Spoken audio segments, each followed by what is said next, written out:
Welcome to The Explainer. Today, we are diving into a compound that's generating a whole lot of buzz in men's health, Enclomiphene. And really, it represents a huge potential shift in how we think about hormone optimization, moving away from just replacing hormones and toward restoring the body's own natural system. For the longest time, this has been the fundamental trade-off, right? If you're a guy looking to optimize your testosterone, you've pretty much had to accept that your fertility might take a major hit.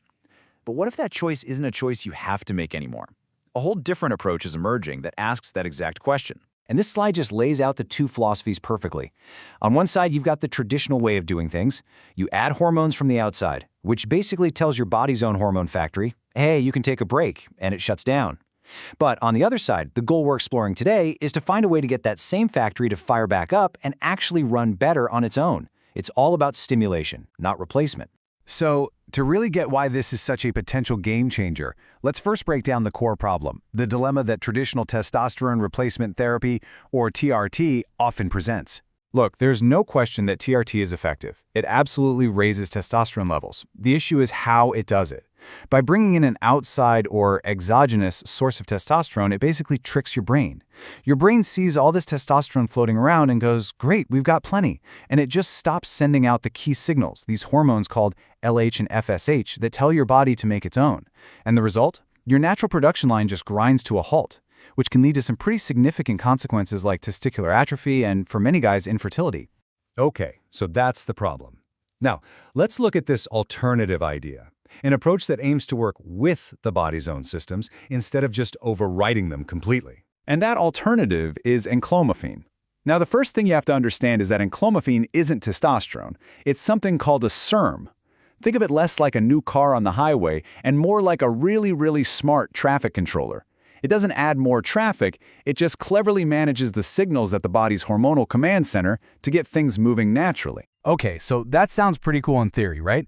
But how does it actually work? I mean, how on earth does blocking estrogen receptors lead to more testosterone and even more sperm?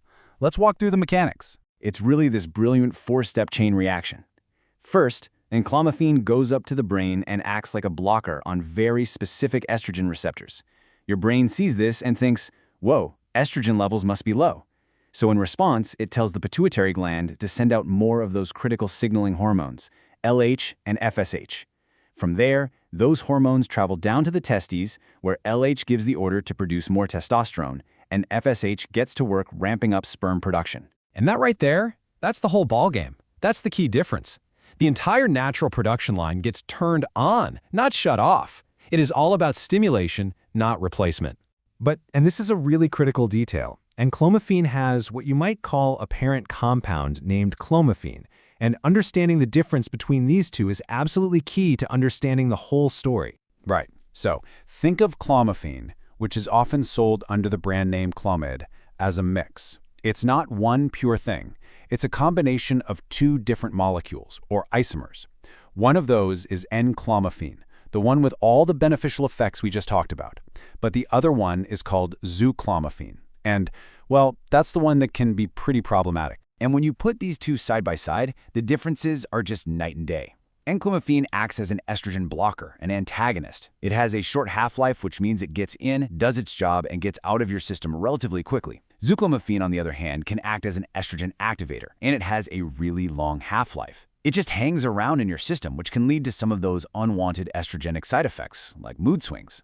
This is exactly why purity is so important. By isolating just the Enclomiphene, the goal is to get all of the benefits with none of the baggage. And hey, don't just take my word for it. The research totally backs this up.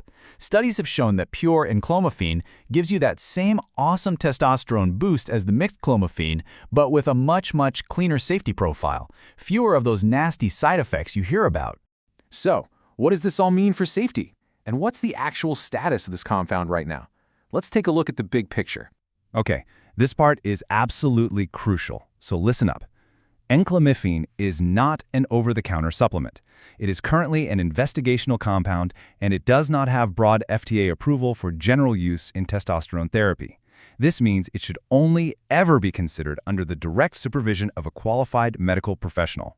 And because you're essentially tinkering with your body's hormonal command center, any responsible approach is going to involve regular blood work. You have to monitor these key markers, your total T, your LH and FSH, and especially your estradiol to make sure your body is responding the right way and that everything is staying in a healthy, optimal balance. Now, the good news here is that the data we have so far suggests it's generally pretty well tolerated. When side effects do pop up, they tend to be mild, things like headaches or maybe some nausea. So while that monitoring is absolutely vital, the research we have points to a pretty favorable safety profile, especially when you compare it to other hormonal therapies out there. You know, when you take a step back, the science behind enclomiphene really challenges us to ask a bigger question about our entire approach to health and performance. Is true biooptimization really just about adding more of something from the outside, or is it about finding smarter ways to signal our bodies to wake up and restore their own incredible, powerful, natural systems?